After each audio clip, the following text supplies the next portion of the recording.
Hey guys, what's up? It's Coach Tom. Welcome to FC Sarasota. Today we're going to be talking about controlling the ball.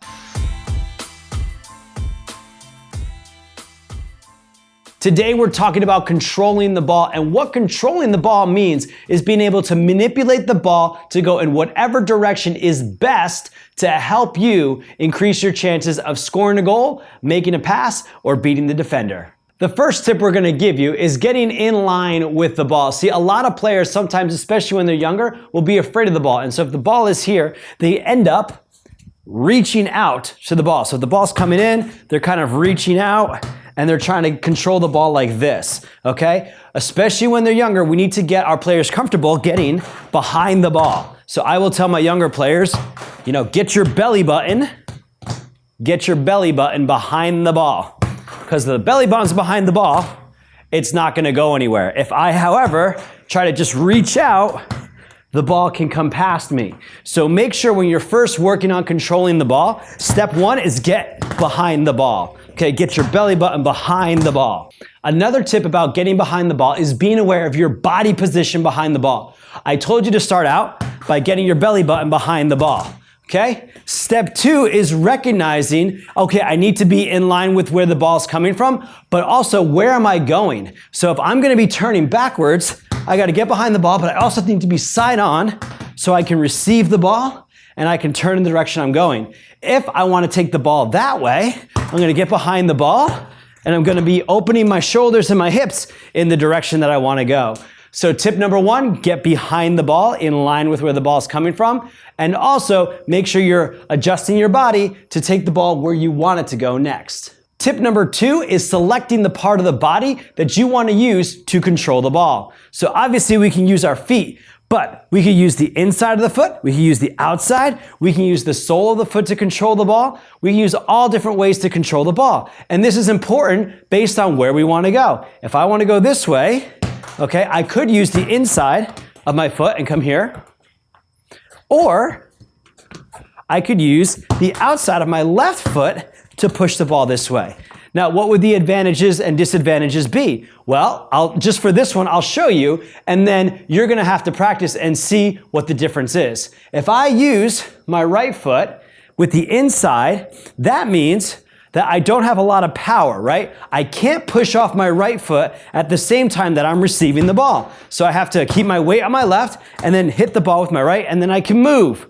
If, however, I use my left foot, the outside of my left foot, I now have the standing leg here to generate some power to go in the direction that I'm trying to go. Right foot's planted, and boom, I can take an aggressive touch this way. So be mindful of the surface of your foot that you're going to use and how that's going to impact your ability to move. Another surface you could use is the thigh. Okay, the thing to worry about with the thigh is the angle that your knee makes for your thigh. So if your knee is making an angle kind of pointed down, kind of sloping down, that means the ball is going to slope and go that way. If your knee is parallel with the ground like this, well, that ball's going to pop straight up.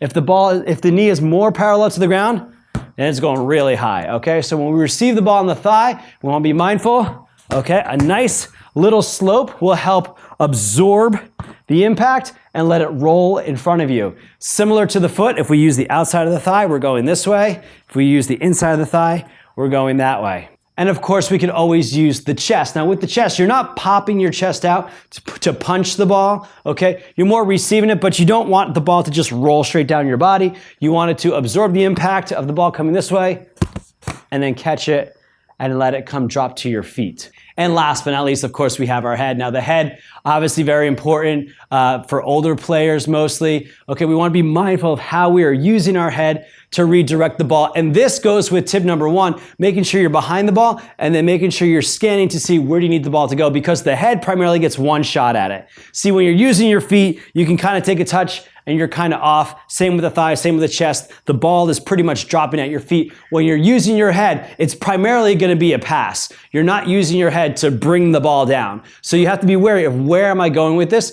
making sure that there's somebody going to be where I want the ball to go. A tip with the headers, usually the ball will follow your nose. So if I go like this, boink. Okay, the ball's going to go that way. If I go this, it's following my nose. So I'm making good contact and the ball will follow my nose. Tip number 3 is deciding whether or not you're gonna stop the ball or you're gonna play the ball in front of you on the move. So a lot of times that will look like this. We can either stop the ball by wedging it like a trap, stopping the ball right where it is, or we can use more of a cushion to absorb it, and now the ball's in front of us. I could do a little bit better on that one. Again, making sure when we're using our feet to trap the ball, get the knee over the ball. Usually if we get the knee over the ball, that means we have a better shot of controlling it, making sure that we're relaxed, knee over the ball, and off we go. Okay? We're touching the ball in the direction we want to go. So when you're controlling the ball, you need to make the decision, am I going to stop it dead with a wedge, or am I going to play it forward, or even play it back? Boink. Even play it back with more of a cushion move. Tip number 4, relax. When it comes time to receive the ball, that's not the time to tense up. That's not the time to be like, ah! Okay. And now all of a sudden the ball is gone. You want to take the energy of the ball and you want to redirect it. So relax with your body, relax with your mind. Okay, where can I go? Where can I go? Going this way. And off we go. Tip number 5, keep your head steady. So while it's important to be scanning, you don't want to be going crazy like this. What am I going to do? What am I going to do?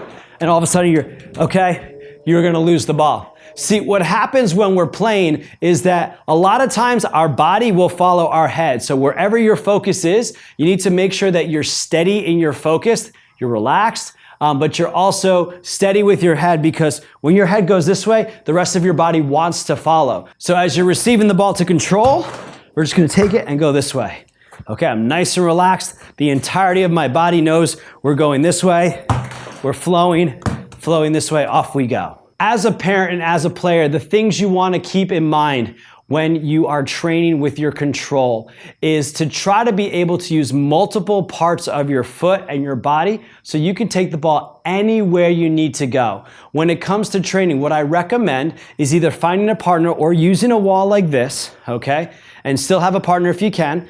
But if you don't have a partner, all you're gonna do is you're gonna play the ball to the wall or to your partner, and then you're gonna either have your partner call right or left, or you're gonna do right or left, and you're gonna get used to it. So for example, left, I'm going this way.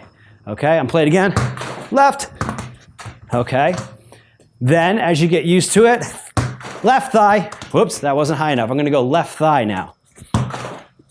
And off we go, okay? So the best thing you can do for training is, number 1, to train all the parts of the body. So I'm gonna work on my left inside, control, right inside, control, okay, left inside, control, okay, and you can see I need to get better at that. So the important thing is not just to say, I'm gonna do 10 left inside touches and just do them and they're bad. You need to do 10 good inside touches. So again, inside touch, relax the body, okay, relax the head, have a little room, and we're off, okay? Now you wanna practice the outside right, good. And then practice all of those. So you're gonna practice inside of the foot, bringing the ball across the body, both legs. Outside of the foot, bringing the ball outside of the body, both legs. You're gonna work on your thighs, your chest ball, okay? Work on all of those. Try to find a partner or challenge yourself that every time you hit the ball, wait until you hit the ball to decide, or have the partner call out where you're gonna go with it. So you don't know. So boom, left, okay? You can even go backwards. Back, okay? In conclusion, not only is it important to know the how of control, especially as you're a beginner player, but to start to learn the why behind the control. And the biggest way to know why you're gonna control the ball a certain way is, what does that do to the defense? If I stop the ball dead, what does the defender do? Well, either the defender's gonna stop like, oh my gosh, I can't believe you stopped the ball, and that's gonna give you time to attack, or the defender's gonna keep coming at you. So maybe stopping the ball right now when I have a defender coming at me as hard as he can isn't the best move. Instead, I need to pretend to go this way, I need to take a touch this way so he just runs right by me, okay? Or if I'm receiving the ball and I have all the defenders in front of me, but I have space behind me, Where's my space? My space is behind me, so how am I going to receive the ball? I can open up, get in line, relax my shoulders, relax my head, and when I receive the ball, I can roll it back into space, okay? Another why is, if you're going to use the inside of your foot, how does that impact your ability to explode versus the outside of the foot where we have this outside leg, we can explode to the side. So younger players, focus on the how to do these moves. Older players, you probably have to work on this too.